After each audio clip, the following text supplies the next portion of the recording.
अस्सलाम वालेकुम नाजिया। वालेकुम सलाम। नाजिया, सबसे पहले तो बताएं, अब आप बेहतर हैं? पहले से खैरियत से हैं? पहले से कुछ बेहतर है। कुछ बेहतर हैं। नाजिया, आपकी कहानी सारी डिटेल के साथ हम सुनेंगे और बिल्कुल न्यूट्रल रहते हुए आवाम तक ये पहुंचाएंगे भी कि जिन्होंने आपको यहाँ तक पहुंचाया है वो कौन है। मेरा शौहर है। शादी को कितना अरसा हुआ है? मेरी शादी को 10 साल हो गए। मैं 12 साल की एज में मेरी शादी हुई थी। 12 साल की एज में 12 साल की बच्ची तो बहुत छोटी होती है। जी बिल्कुल। ठीक है। अच्छा, मुझे बताएं नाजिया, 3 बच्चे हैं, बेटियां कितनी, बेटे कितने? 2 बेटे और 1 बेटी है मेरी। 2 बेटे हैं। बेटे कितने कितने हैं माशाल्लाह से? मेरा 9 साल का बेटा है और 7 साल का बेटा है और 4 साल की बेटी है मेरी। 4 साल की बेटी है। नाजिया, किसने मारा? वीडियो एक देखी जा सकती है जो हम आपको प्रोग्राम में दिखाएंगे भी। उस वीडियो में क्लियरली नजर आ रहा है कि नाजिया का फेस पूरा लहू लहान है और बड़ा तशद्दुद आमेज अंदाज में, जैसे किसी ने यूं बर्छी या कोई चीज मारी है जिससे ये सारा माथा फट गया है, कट गया है, स्टिचेस लगे हुए हैं, मुंह सूजा हुआ है। नाजिया, किसने मारा था? क्या हुआ था? ये मेरे तसल्ली से, हौसला लेके आहिस्ता आहिस्ता बताएं। मैं 1 साल से मैं इस टॉर्चर के अंदर हूँ। वैसे तो जब से मेरी शादी हुई है तब से ही मेरे ससुराल वाले सब लोग बहुत ज़्यादा टॉर्चर करते होते थे, मारते पीटते थे, क्योंकि मेरी जो भाभी है वो मेरी नंद भी है। वट्टा सट्टा है। जी, वट्टा सट्टा इस तरह से। तो जो भी प्रॉब्लम मेरे भाई के घर होती थी फिर उसका खमियाजा मुझे भुगतना होता था।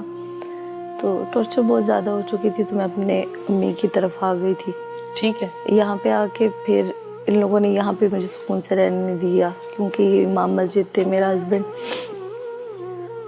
औरतों में और आदमियों में फ़र्क नहीं समझता होता था। बहुत ज़्यादा मामला थे जो कि मैं बताती भी किसी को तो नहीं बता सकती थी, क्योंकि हमारी अम्मी लोग बहुत शरीफ गरीब लोग थे। तो माँ बाप की इज़्ज़त के लिए जो भी हुआ मैं बर्दाश्त करती रही। ये मेरा हस्बैंड मुझे ज़बरदस्ती जॉब्स पे लगवाता होता था कि मुझे पैसे चाहिए, जहाँ से मर्जी मुझे ला के दो। मेरा जहाँ से मर्जी का मतलब क्या है? मतलब कुछ भी करो, मुझे पैसे ला के दो। ठीक है। इस तरह से तो, और लोगों के सामने ऐसे रहना कि जैसे इनसे अच्छा कोई भी नहीं है। मैं किसी को चाहती भी बताना तो नहीं बता सकती थी, क्योंकि वो एक इमाम मस्जिद था, मौलवी था, उसके खिलाफ कुछ बोला भी जाता तो फिर मेरे लिए बुरा होता था। इसीलिए एहसास कमतरी होने की वजह से मैं नहीं बता सकती थी। शादी कितने अरसे से है? शादी के स्टार्टिंग से, पहले दिन से ही सब स्टार्ट हो गया था कि दहेज नहीं लेके आई और कि भाई भूखे नंगे लोग हैं, इस तरह से। अच्छा नाजिया, जहेज का दीन में कोई कॉन्सेप्ट नहीं है। तो एक तरफ आप बता रही हैं कि वो इमाम मस्जिद हैं और दूसरी तरफ वो जहेज की डिमांड भी करते हैं, तो ये जरा थोड़ा सा डिटेल से बताएं। वो सिर्फ मस्जिद इमाम लोगों के सामने है। घर में क्या होता है इसका मुझसे बेहतर कोई नहीं जानता। ये सब बहुत ज़्यादा टॉर्चर करना और ये सब। इमाम मस्जिद तो बहुत मोअज़्ज़िज़ शख्सियत का नाम है, जिनको हम फॉलो करते हैं, जो हमें तालीम देते हैं, जिनकी हम तहे दिल से इज्जत करते हैं और करते रहेंगे।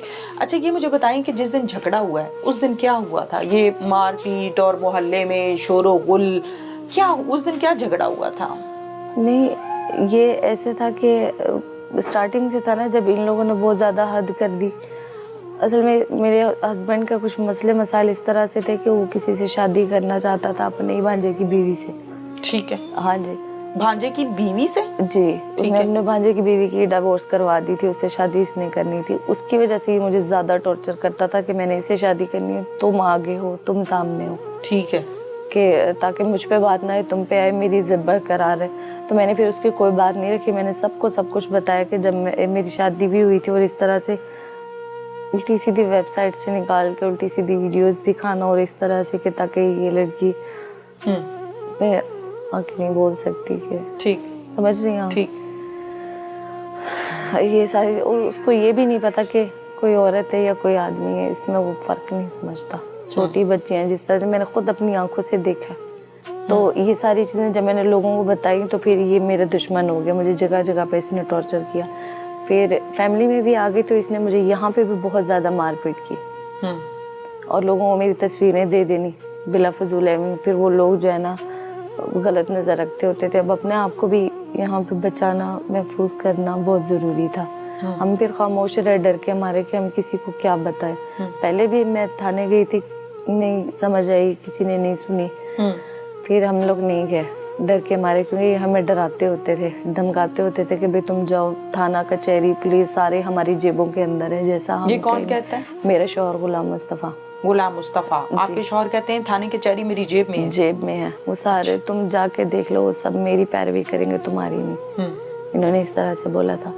तो जब हर तरफ से मामला बहुत बुरे हो गए थे तो फिर मैं घर से चली गई कि एक बार फिर से स्टैंड होते। मैं कोर्ट भी गई थी पहले, जब मेरे पास पैसे थे, मैं जॉब अच्छा, कर एक रही थी। एफआईआर दर्ज हुई थी जो ये हुई थी कि आप एक गवाह हैं, वो क्या मामला है? नहीं मैम, मैं कोई अगवा नहीं थी, बिल्कुल भी, ये सब झूठ है।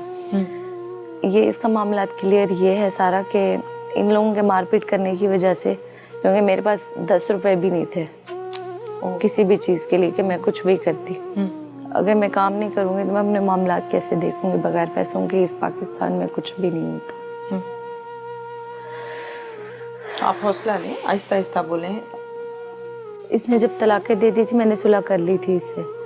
बाद में भी मेरे भाई ने कहा कि गुनाह का जिम्मा हमारा है, तुम सुलह कर लो। गवाह है मेरी अम्मी, मेरे बहनें, मेरी बच्चे, सब इस बात के गवाह हैं। इसने मुझे 3 तलाक दे दी थी जुबानी, लेकिन फिर भी इसने कहा कि भाई नहीं, मैंने जो है ना स्कूल लेके जाना।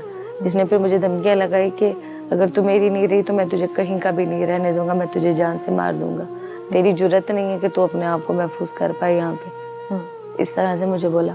तो बहुत ज़्यादा ज़ोर ज़बरदस्ती के बाद मैंने सुलह तो कर ली, लेकिन जब मेरी तनख्वाह आई इसने मुझसे पैसे लिए और ये वापस चला गया। बोला मेरी माँ कहती है कि जिसने आने इधर आए, नहीं आना तो बाहर में जाए, मैं अपने बेटे की शादी करवा। आप क्या नौकरी करती थी? मैं पहले जो है ना एक मॉल में जॉब करती थी, वहाँ का माहौल अच्छा नहीं था, मैंने वहाँ से छोड़ दिया। फिर इन लोगों ने बर्गर और शवारमा के काउंटर लगवाए मेरे से, ये बेचती होती थी मैं सड़कों पे। जी बिल्कुल। और फिर उसके बाद इन्होंने मुझसे गारमेंट्स का काम कर, जो पब्लिक वो होती है ना, बाजार होती है, रेगुलर बाजार जो उनसे होते हैं, इन्होंने फिर मुझसे वो लगवाए।